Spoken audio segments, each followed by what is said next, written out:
Bismillahirrahmanirrahim. Assalamualaikum warahmatullahi taala wabarakatuh. Perkenalkan nama saya Abdul Rosid, semester 7, semester 5, prodi Teknologi Informasi. Dan saya akan menjelaskan atau mempresentasikan tentang WAN. WAN di sini adalah One Wide Area Network. Yang pertama, apa itu jaringan WAN? Uh, Jaringan WAN adalah kepanjangan dari Wide Area Network.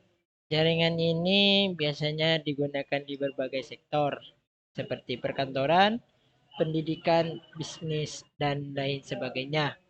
Ia memerlukan internet untuk mendapatkan informasi atau melakukan suatu pekerjaan.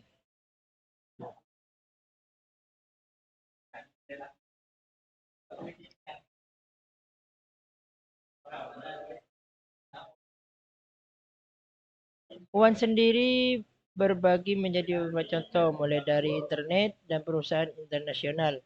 Namun di antara kedua contoh WAN tersebut, internet menjadi WAN dengan luas jaringan terbesar serta bisa mencakup internasional secara lengkap.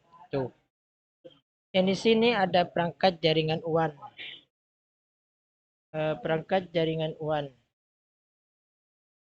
Perangkat jaringan WAN ini ada 3. Ada router, ada modem, dan ada antena. Router adalah perangkat yang berfungsi untuk mentransmisikan paket data dari jaringan internet ke perangkat lain melalui proses routing. Yang kedua, ada modem. Modem sendiri adalah modelator demodelator adalah perangkat elektronik yang digunakan untuk menghubungkan komputer, laptop, handphone maupun perangkat lainnya ke internet. Dan yang ketiga ada antena. Antena adalah alat canggih yang ditemukan melalui proses dalam kurun waktu cukup panjang. Kehadiran antena tentu memudahkan suatu alat komunikasi untuk menangkap sinyal yang kemudian ditransformasikan menjadi gambar, tulisan maupun suara. Tuh. Nah, di sini ada jaringan WAN memiliki karakteristik yang cukup unik. Di antaranya, yang pertama, jaringan yang digunakan untuk menghubungkan perangkat yang tidak bisa dijangkau oleh jaringan lain, seperti LAN dan MAN. Yang kedua, jaringan yang digunakan untuk melakukan koneksi pada jarak yang berjauhan. Yang ketiga, dapat mengirimkan paket data antara switch, router, maupun antara jaringan yang telah dibangun. Yang keempat, jaringan yang digunakan untuk mengakses bandwidth jarak jauh. Diperlukan koneksi serial dari berbagai macam jenis. Yang terakhir, jaringan yang bekerja pada lapisan OSI, di layar fisik dan layar data link. Tuh.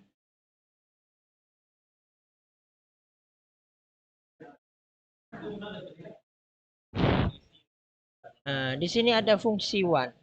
Ada 3, ada mempermudah komunikasi, mengintegrasi LAN dengan MAN, mendukung operasional perusahaan. Nah, di sini mempermudah komunikasi, maksudnya cangkupan jaringan WAN cukup luas sehingga perusahaan yang memiliki beberapa kantor di wilayah yang berbeda dapat berkomunikasi dan melakukan kegiatan transmisi data dengan mudah serta cepat. Nah, di sini yang kedua, mengintegrasikan LAN dan MAN. Apa? Selain mempermudah komunikasi WAN, juga berfungsi mengintegrasikan LAN dan MAN. Artinya, WAN menjadi jembatan integrasi dari jaringan yang lingkupnya lebih kecil, yaitu jaringan LAN dan MAN. Dengan begitu, perusahaan dapat lebih mudah mendapatkan informasi dan memperbarui terbaru. Yang ketiga atau yang terakhir, mendukung operasional perusahaan. Apa operasional?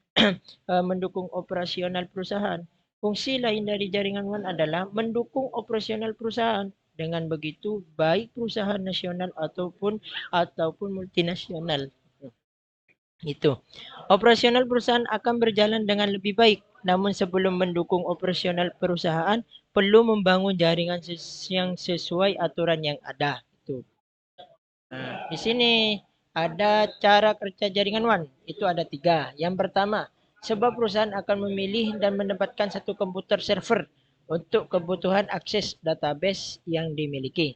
Yang ketiga, kemudian komputer server akan mengirimkan informasi database dan paket data ke seluruh jaringan yang telah dibangun sesuai topologi. Itu. Yang ketiga, dengan adanya topologi jaringan yang telah dibangun, maka komputer klien ataupun user bisa mengakses seluruh informasi ke komputer server, meski berada di luar pulau atau antar negara sekalipun. Tuh.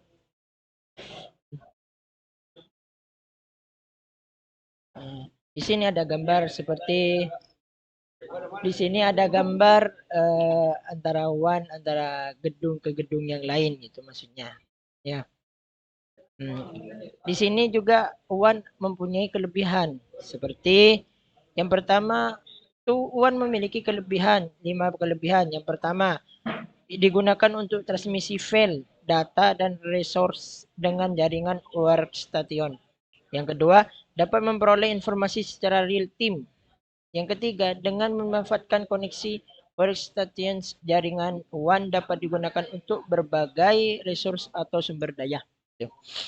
Yang keempat, bandwidth yang bisa digunakan jaringan WAN sangat besar. Yang kelima, WAN mempunyai sistem jaringan yang luas dan besar sehingga mampu menjangkau negara, benua, bahkan seluruh dunia. Itulah kelebihan jaringan WAN.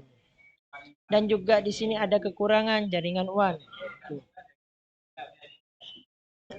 Kekurangannya adalah Kekurangannya ada 4. Yang pertama, biaya pembangunan jaringan, fasilitas, dan perawatan maintenance sangat tinggi karena jangkauannya yang sangat luas. Yang kedua, dari segi pengaturan atau penyetingan jaringan WAN lebih sulit atau rumit. Alat-alat yang diperlukan untuk membangun jaringan ini juga tidak murah. Tuh. 3. Skala jangkauan jaringan WAN yang luas membuat jaringan ini rentan terhadap serangan dan ancaman dari dunia luar seperti hacker. 4. Wajib menggunakan firewall jika tidak ingin jaringan terganggu. Itu. Di sini ada penutup. Penutup adalah jaringan WAN adalah jaringan komputer yang luas, cukup cakupannya mencapai suatu negara, bahkan benua. Adanya jaringan ini sendiri karena hasil gabungan dari LAN dan WAN. Untuk memanfaatkan jaringan WAN, ada beberapa perangkat yang diperlukan, seperti router, modem, dan lain sebagainya. Itu. Sekian dari saya yang saya presentasikan. Sekian terima kasih. Assalamualaikum warahmatullahi taala wabarakatuh.